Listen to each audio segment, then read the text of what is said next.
Hello बच्चों, welcomes to brains of physics, जहां हम पढ़ रहे हैं इलेक्ट्रिक चार्जेस एंड फील्ड्स। और आज हम पढ़ेंगे इलेक्ट्रिक फील्ड के बारे में। तो बताओ सबको, इलेक्ट्रिक फील्ड क्या होता है? आप बताइए सर, आपको बताना है, हम लोग तो समझ नहीं आए। बच्चों, पिछले लेक्चर्स में हमने क्या किया था? कूलम्स लॉ के जाने थे, कूलम्स लॉ को जब पढ़े थे ना, क्या था उसमें? दो चार्ज एक दूसरे को अट्रैक्ट करता था या फिर रिपेल करता था। लेकिन करता क्यों था? तो बस क्यों करता था, ये क्यों शब्द जो आया ना, उसी के कारण ये इलेक्ट्रिक फील्ड आया। क्या हुआ था? देखो यहाँ पे, ध्यान से देखना, ठीक है? कि पहले तो जानो, कूलम्स जो थे कि वो टोरिजन बैलेंस के द्वारा पता किए थे कि दो चार्ज एक दूसरे को अट्रैक्ट करता है और रिपेल करता है, और उसके बीच में फोर्स पता किए थे वो, ठीक है?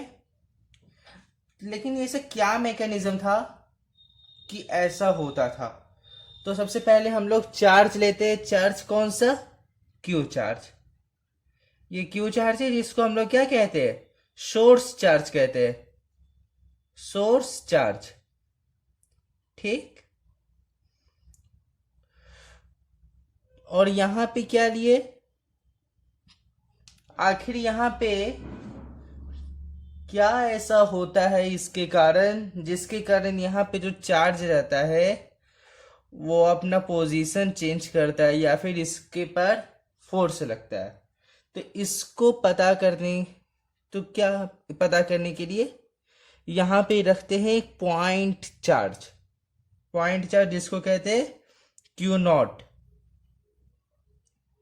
बहुत छोटा सा चार्ज होता है, इतना छोटा होता है कि बता भी नहीं सकते कितना छोटा होता है। तो क्या हुआ ना, देखा गया कि अपने चारों तरफ एक फील्ड क्रिएट करता है, जिसको कहते हैं इलेक्ट्रिक फील्ड। क्या कहते? इलेक्ट्रिक फील्ड कहते हैं। ये अपने चारों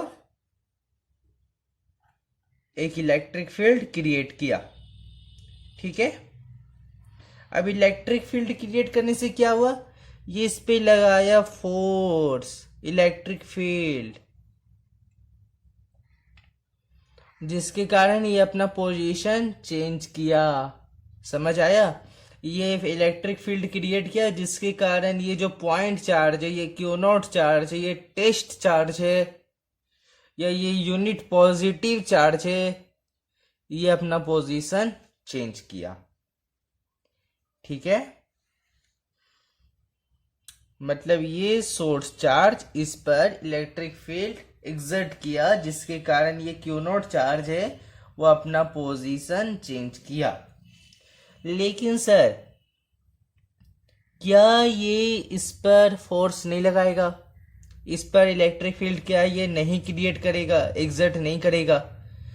तो बच्चों, अभी अभी कहा मैंने कि ये चार्ज जो है ये बहुत छोटा चार्ज है, इतना छोटा चार्ज है इसके रिस्पेक्ट में कि बता भी नहीं सकते। मतलब ये समझ लो, बहुत ही छोटा चार्ज है। जैसे कि एक घंटा के रिस्पेक्ट में एक मिली सेकेंड, ठीक है? अब क्या बात होता है, दो पॉइंट है। Test charge is always positive.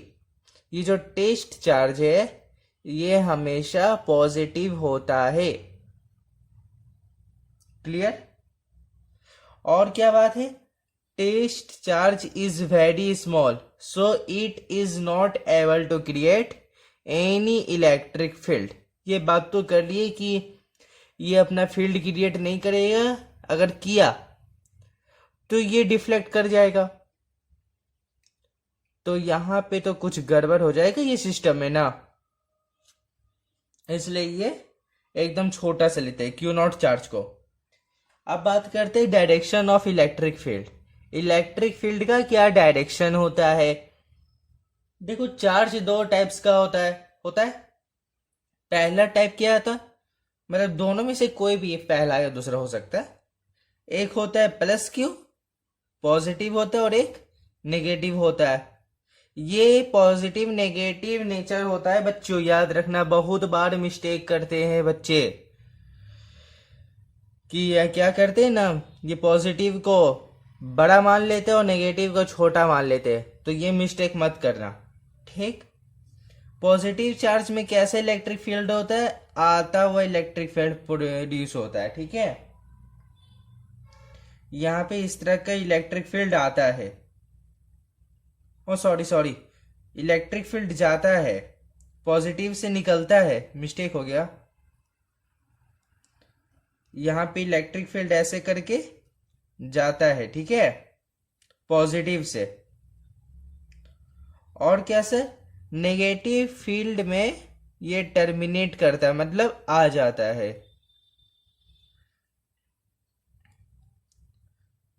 Positive charge से एक्सर्ट करता है और नेगेटिव चार्ज में टर्मिनेट करता है। इसको हम लोग पढ़ेंगे बहुत अच्छा से, मालूम है कहाँ, इलेक्ट्रिक फील्ड लाइंस में। वो भी कुछ है नहीं, केवल उसका प्रॉपर्टीज काम आता है, ठीक है। खैर वो बाद में समझेंगे, अभी केवल इतना समझो कि पॉजिटिव चार्ज फील्ड एक्सर्ट करता है और नेगेटिव चार्ज में टर्मिनेट होता है। अब बात करते हैं इलेक्ट्रिक फील्ड इंटेंसिटी या स्ट्रेंथ, ठीक। Electric field intensity and strength, इसको इलेक्ट्रिक फील्ड इंटेंसिटी भी बोलो, इलेक्ट्रिक फील्ड स्ट्रेंथ भी बोलो, या इलेक्ट्रिक फील्ड बोलो, सब एक ही नाम है, केवल अलग अलग नाम दे दिया गया है, एक ही चीज। क्या कहता है ये, electric field intensity at a point due to a source charge may be defined as the force experienced per unit positive test charge placed at that point without disturbing the source charge। नहीं समझ आया, कोई बात नहीं, ऐसे समझो, ठीक है। देखना ध्यान से, सोर्स चार्ज लेते हैं, ये हम लोग के पास Q आ गया, फिर से सोर्स चार्ज, सोर्स चार्ज हो गया at electric field intensity at a point. यहां पे एक पॉइंट ले लिए P पॉइंट, जहां पे एक चार्ज क्या रखे, Q0, ठीक। may be defined as the force experienced per unit positive test charge। इस पे ये फोर्स लगाया, इस डायरेक्शन में लगाएगा, और क्या, without disturbing the source charge, और ये इतना छोटा है कि इसको डिस्टर्ब नहीं करेगा, मतलब ये फिक्स्ड रहेगा। तो इलेक्ट्रिक फील्ड क्या हो जाएगा, इलेक्ट्रिक फील्ड हो जाएगा is equal to F by Q not, Q not. अब इसको डिराइव करके दिखाते, जैसे इसके कारण इस पे कितना फोर्स लगा, F equal to k capital Q small q naught by, बीच का डिस्टेंस कितना ले ले, R ही लेंगे, इसके बीच का डिस्टेंस R हो गया, ठीक है। तो R स्क्वायर, तो E क्या है, F बाई क्यू नॉट, तो E का वैल्यू निकालते, E equal to K Q not divided by R square, और डिनोमिनेटर में क्यू नॉट, ये क्यू नॉट और क्यू नॉट कट जाएगा, तो इलेक्ट्रिक फील्ड कितना आएगा, इलेक्ट्रिक फील्ड आएगा के क्यू बाई R स्क्वायर, ठीक है, के क्यू बाई R स्क्वायर आ गया। अब finding electric field eight a point, किसी पॉइंट पे इलेक्ट्रिक फील्ड कैसे निकालेंगे, जैसे मान लो यहाँ पे इतना बड़ा एरिया ना, यहाँ पे कहीं भी एक जगह यहीं रख देते हैं एक पॉइंट, P पॉइंट है, यहाँ पे इलेक्ट्रिक फील्ड निकालना है। इलेक्ट्रिक फील्ड निकालना है तो कोई सोर्स चार्ज उसके पास रखना होगा, तो एक सोर्स चार्ज रख दिए यहाँ पे, फिर से क्यू, ये क्यू क्या करेगा, अपने चारों बगल इलेक्ट्रिक फील्ड क्रिएट करेगा और इसमें फोर्स लगाएगा। ठीक, तो क्या हो जाएगा, तो ये इस पे फोर्स लगाएगा, यहाँ पे चार्ज कितना रहेगा, क्यू नॉट। तो इलेक्ट्रिक फील्ड क्या हो जाएगा, F by Q he. Q होगा या क्यू नॉट होगा, क्यू नॉट होगा सर। क्यू कैसे होगा, क्यू तो सोर्स चार्ज है। तो जिस पॉइंट पर इलेक्ट्रिक फील्ड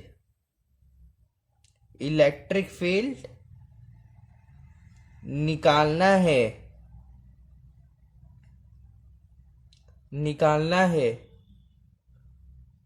उस पॉइंट पर लगने वाला फोर्स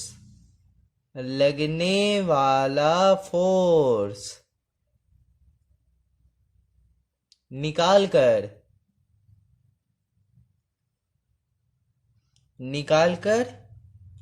या फिर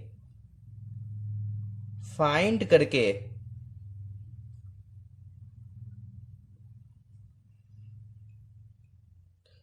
क्यू नॉट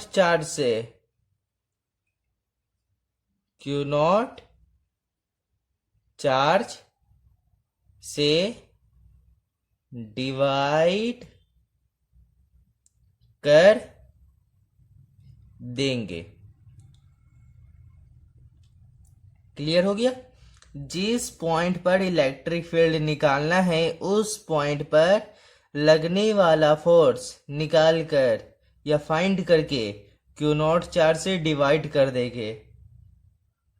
तो डिवाइड करने से क्या मिलेगा, फोर्स निकाल कर क्यू नॉट चार्ज से डिवाइड करने पर क्या मिला, इलेक्ट्रिक फील्ड मिला। और क्या मिला, ठीक है। चलो आगे बढ़ते हैं। इलेक्ट्रिक फील्ड इन वेक्टर फॉर्म में, ठीक है। वेक्टर फॉर्म में अब इलेक्ट्रिक फील्ड निकालेंगे, तो इसके लिए हम लोग को क्या चाहिए, एक सोर्स चार्ज चाहिए। सोर्स चार्ज क्यू आ गया। एक पॉइंट चाहिए पी, जहां पे हम लोग चार्ज रखेंगे क्यू नॉट। तो यहां पे फाइंड करना इलेक्ट्रिक फील्ड क्या होता है, बीच का सेपरेशन कितना है, सेपरेशन है आर। ठीक, तो electric field equal to K Q by are square. और वेक्टर है तो यूनिट वेक्टर का साइन देना होगा आर वेक्टर। ये आर वेक्टर क्या होता है सर, आर वेक्टर, इसको यूनिट वेक्टर भी कह रहे हैं, ठीक है। अब देखो ए, इसका वैल्यू कैसे निकालते हैं, तो 11 में पढ़ा होगा। ए वेक्टर क्या होता है, A vector is A unit vector equal to A vector का बाय ए का मैग्नीट्यूड। तो आर वेक्टर का भी फॉर्म लिखो, तो इलेक्ट्रिक फील्ड क्या होगा, K Q by are square. और आर यूनिट वेक्टर का value are vector divided by R का मैग्नीट्यूड। ठीक, तो इलेक्ट्रिक फील्ड क्या हो जाएगा, इलेक्ट्रिक फील्ड हो जाएगा के क्यू बाई आर का क्यूब और आर का वेक्टर, आर का वेक्टर नहीं, आर वेक्टर। ठीक, इलेक्ट्रिक फील्ड इन वेक्टर फॉर्म हो गया। एक सोर्स चार्ज लिए, 20 का सेपरेशन लिए आर, एक पॉइंट पे निकाली इलेक्ट्रिक फील्ड, जहां पॉइंट का नाम दिए पी, वहां रखी चार्ज क्यू नॉट। तो इलेक्ट्रिक फील्ड हो गया k Q by are square into r unit vector. तो E vector is equal to हो गया k Q by are square, और यूनिट वेक्टर का होता है value are vector divided by r का मैग्नीट्यूड। इसको मल्टीप्लाई कर दी क्योंकि ये भी मैग्नीट्यूड है, ये भी मैग्नीट्यूड है, तो ये मैग्नीट्यूड मल्टीप्लाई हो गया और ये आर वेक्टर बच गया। अगर इसको वापस रिवर्स मिलाएगा तो इसको ऐसे करना, इसका एक मैग्नीट्यूड फिर अलग कर देना, जैसे आर स्क्वायर इंटू आर कर देना और ये आर यूनिट वेक्टर में आ जाएगा। ठीक है, अब देखते हैं इंपॉर्टेंट पॉइंट्स क्या क्या है। इंपॉर्टेंट पॉइंट्स, इसका ऐसा यूनिट क्या होता है? ऐसा यूनिट होता है बच्चों इसका न्यूटन पर कूलम, न्यूटन पर कूलम होता है। ठीक है, कैसे होता है? क्योंकि यहां पे देखो एक चार्ज कम है ना, और फोर्स का यूनिट कैसे क्या होता था याद है? न्यूटन होता था।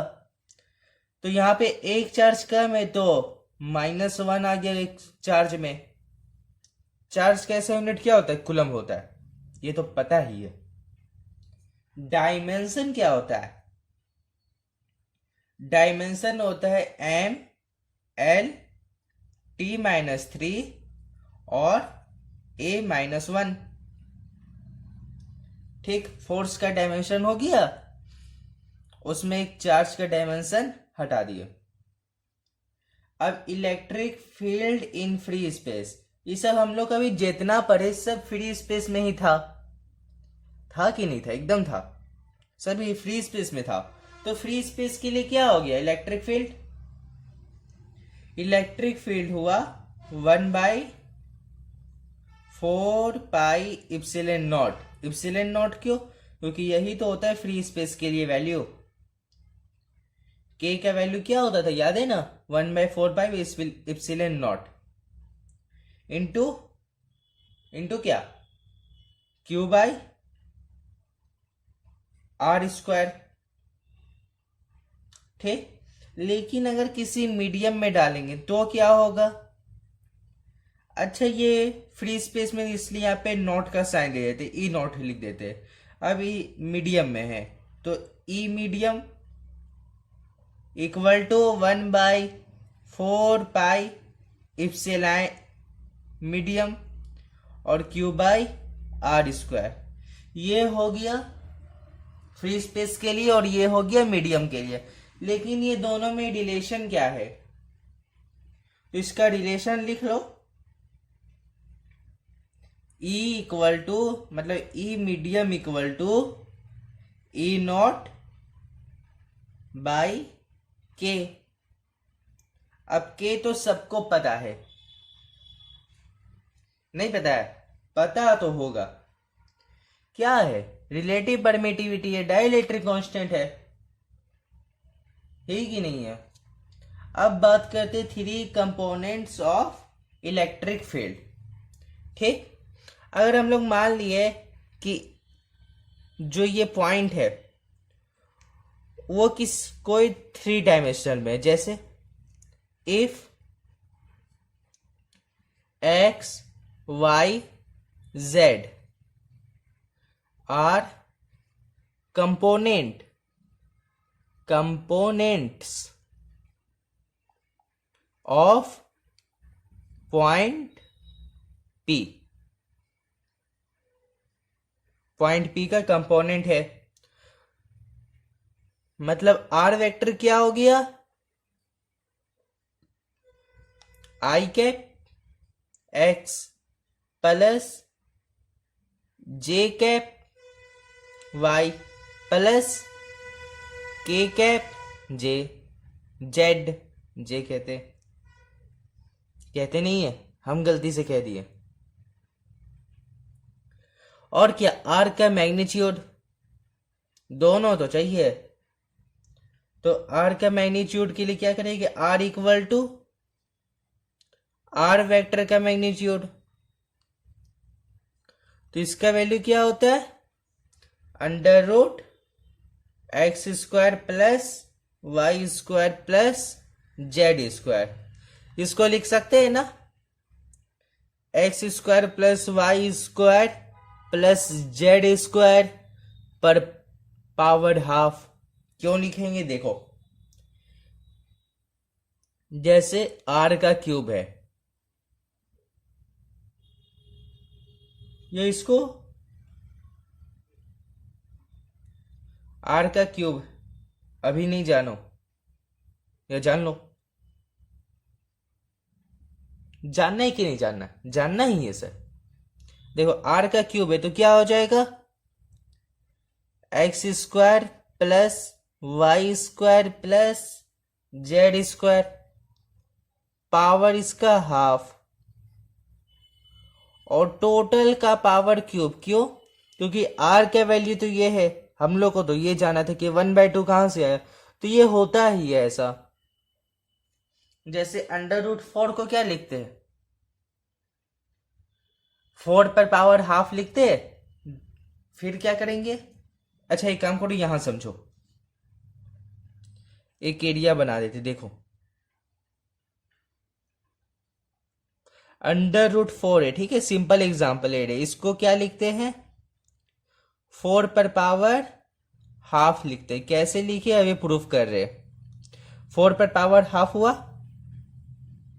अब 4 किसका स्क्वायर होता है, 2 का स्क्वायर होता है, तो 2 का स्क्वायर करो, और टोटल पर पावर कितना होगा, हाफ होगा। इक्वल टू क्या आ गया, 2 इंटू, मतलब 2 पर पावर 2 इंटू 1/2, 1/2 से 1/2 मर गया, कितना बचा, 2 बचा। तो √4 का वैल्यू तो 2 तो सब जानता ही है। तो बस वही, यही कॉन्सेप्ट जो है वो इसमें यूज हुआ है। ठीक, अब आर क्यूब का वैल्यू निकाल लेते, तो ये क्या हो जाएगा, R cube equal to X square plus Y square plus Z square, power कितना, 3/2। तो ई वेक्टर क्या हो जाएगा, ई वेक्टर होगा K Q R vector divided by R का क्यूब, ठीक है। और क्या, ई वेक्टर इक्वल टू, अब इस दोनों का वैल्यू पुट कर दो, आर वेक्टर का पता है और आर क्यूब का भी निकाल लिए, तो ये हो जाएगा के क्यू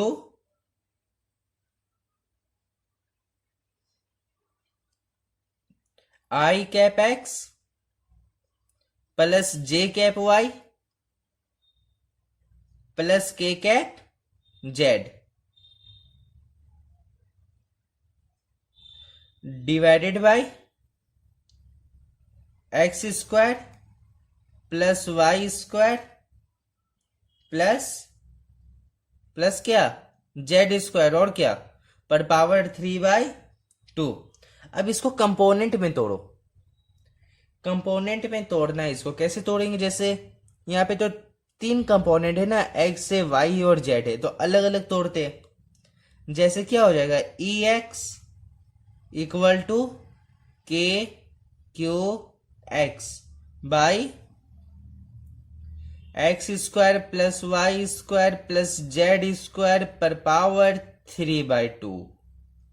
वैसे ई वाई का वैल्यू लिखो, E Y equal to K Q Y divided by X square plus Y square plus Z square पर पावर 3/2।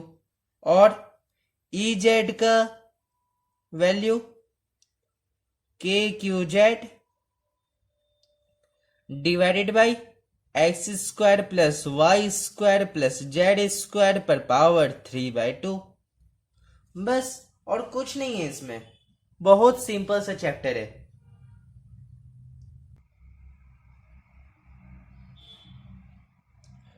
तो अब बात करते हैं field due to continuous charge distribution. Continuous charge distribution के लिए हम लोग को पहले एक फिगर लेना होगा। तो सबसे आसान सा फिगर, कैसा भी बना दो, जैसा कैसा होता है, अमीबा का होता है। चलो ये फिगर हो गया, ठीक। यहाँ पे छोटा छोटा चार्ज लेते, अब इतना बड़ा चार्ज का तो एक साथ निकाल नहीं सकते, क्या चीज, इलेक्ट्रिक फील्ड, और क्या। तो हम लोग पहले छोटा छोटा कंपोनेंट लिए, D Q, D Q, D Q, अरे ओ डी क्यू, कहाँ चल गया? कहाँ, यही तो है, और कहाँ गया? और इसके कारण कहाँ पे फील्ड निकालेंगे? ये पी पॉइंट में। तो देखो, इसके कारण यहाँ पे डिस्टेंस r1 लेते हैं, ठीक है? ये dq है r1 डिस्टेंस पर, तो क्या बनेगा फील्ड? इधर फील्ड आएगा de1, इसका डिस्टेंस r2 अगर मान लेंगे तो इधर क्या होगा? de2, de2, इसका अगर इधर मानेंगे तो इधर मानेंगे तो क्या आएगा? de3, इसका अगर इधर मानेंगे तो क्या आएगा? de4। ठीक है, तो सब अलग अलग आ रहा है, ये r3 पे है और ये r4 पे है, दूरी सबका। तो एक बात ध्यान दो कि सबसे अलग अलग फील्ड आ रहा है। उसी तरह यहाँ से कुछ और होगा, इस पॉइंट से, इस पॉइंट से कुछ और होगा, इस पॉइंट से कुछ और होगा, यहाँ से कुछ और होगा, सब जगह से अलग अलग होगा। तो हम लोग को टोटल यहाँ पे फील्ड निकालना है, तो सब जगह के फील्ड हम लोग को जोड़ना पड़ेगा। और जोड़ने के लिए क्या करते हैं?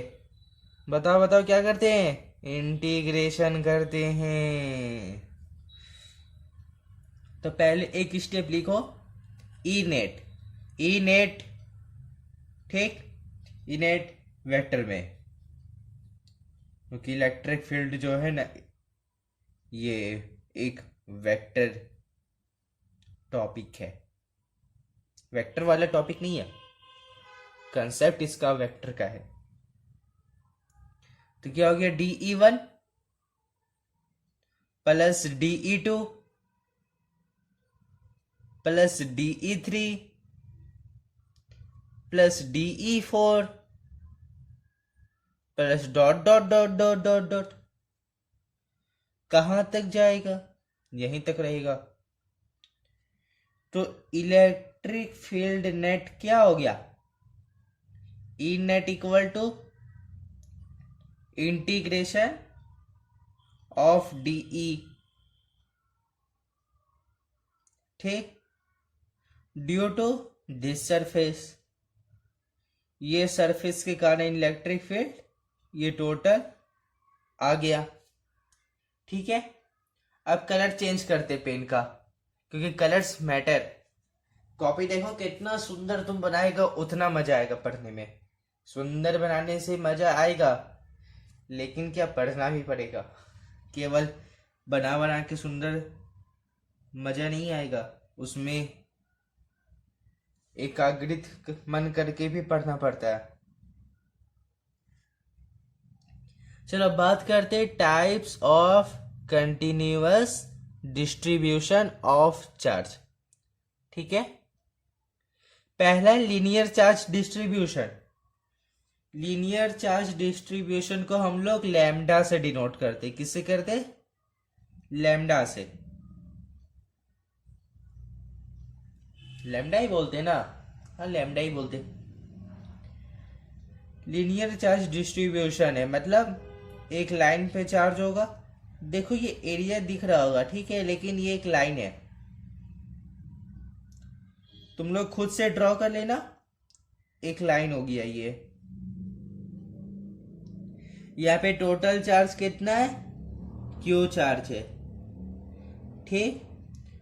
तो लीनियर चार्ज डिस्ट्रीब्यूशन मतलब लैम्डा का वैल्यू क्या होगा? पहले वैल्यू निकालने से पहले ये देखो कि इसका लेंथ कितना है। एल है इसका लेंथ,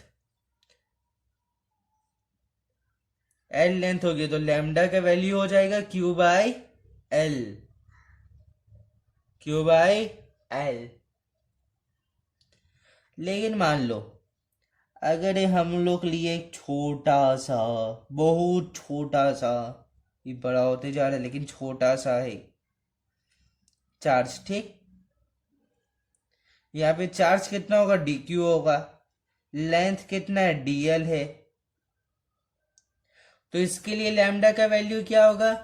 लैम्डा हो जाएगा D Q by D L, D Q by D L. ठीक, अब देखो surface charge distribution. Surface charge distribution क्या है? इसमें एक लेते शीट, ये एक शीट हो गया, पॉजिटिव चार्ज है, इसमें चार्ज है। इसको किससे डिनोट करते? सिग्मा से, सिग्मा से इसको डिनोट किया।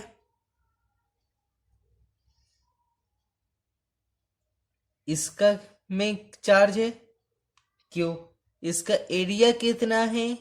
एल है। एल कैसे होगा सर एरिया? एल स्क्वायर होगा, या फिर ए ले लो, ए ले लो या एल स्क्वायर ले लो। ठीक, ए से एरिया हो गया, एल स्क्वायर से एक ये एल एक ये एल, अगर स्क्वायर में माने तो ये क्या सरफेस के लिए है, इसलिए एल स्क्वायर लेना होगा। तो सिग्मा का वैल्यू क्या आ जाएगा? Sigma equal to Q by L square, नहीं क्यू बाई एल स्क्वायर, या फिर क्यू बाई ए हो जाएगा।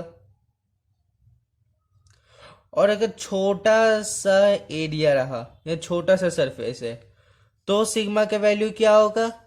सिग्मा हो जाएगा D Q by D A, या फिर डी एल स्क्वायर भी हो सकता है, डी एल स्क्वायर। ठीक, अब देखो वॉल्यूम चार्ज डिस्ट्रीब्यूशन, जिसको डिनोट करते रो से। इसमें क्या है? एक क्यूब हो गया, ये रहा एक क्यूब बनाते, छोटा सा क्यूब, लूडो का गोटी जैसा, गोटी जैसा नहीं सर, डाइस जैसा। गोटी तो एरिया में होता है, डाइस होता है क्यूब। ये क्यूब बन गया। ठीक, इसमें चार्ज कितना टोटल? फिर से क्यू चार्ज, इसका वॉल्यूम भी ले लो या फिर एल क्यूब भी ले सकते हैं। एक ये एल, एक ये वाला एल, एक ये वाला L, X axis Y axis Z axis. ठीक, वी एल वी हो गया या फिर एल क्यूब हो गया। तो इसके लिए रो का वैल्यू क्या होगा? Rho equal to Q by V, या फिर क्यू बाई एल का क्यूब। और वैसे ही इसमें भी छोटा सा लिए वॉल्यूम, तो क्या होगा? रो हो जाएगा D Q by D V, या फिर डी एल का होल क्यूब, डी एल का होल क्यूब नहीं, डी एल क्यूब। अब बात करते हैं principle of superposition of electric field. ठीक, क्या कहता है प्रिंसिपल ऑफ सुपरपोजिशन? अच्छा, कूलम्स लॉ का याद है ना? बस वही चीज है इसमें, सेम टू सेम। चलो पढ़ के देखो, एक बार खुद से पढ़ो। पढ़ा? अब समझो इधर, electric field at any point due to a group of charges is equal to the vector sum. इस चीज को अंडरलाइन कर दो, vector sum, vector sum of the electric fields produced by each charge individually at that point when all the other charges are assumed to be absent। ठीक, यह statement अगर exam में आया तो लिख देना, बाकी जिसको समझना वो देखो। हालांकि स्टेटमेंट का ही मतलब समझा रहे। एक पॉइंट पी ले लिए।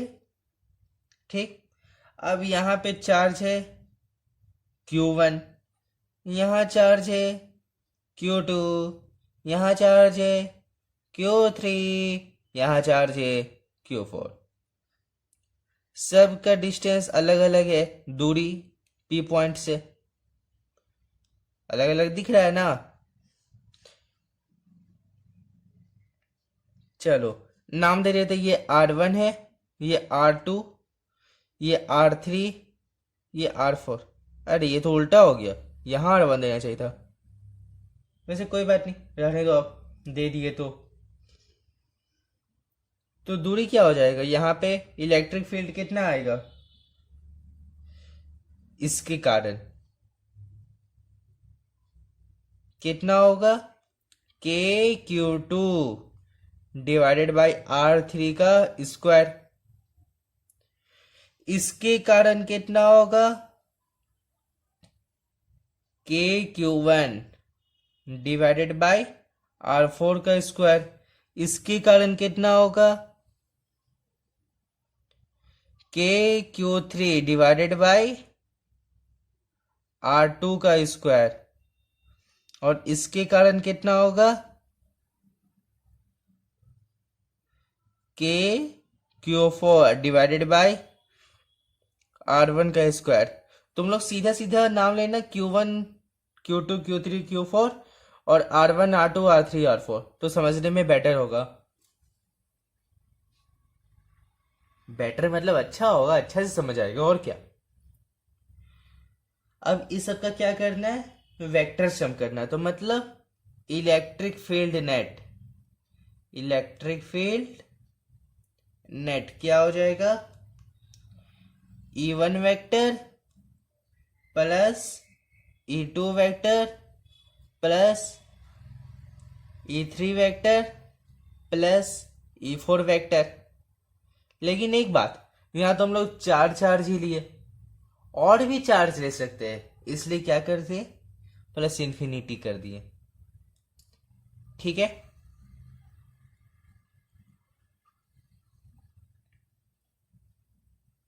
क्लियर हो गया। तो बच्चों आज के लिए बस इतना ही, तो पढ़ते रहो। Best of luck.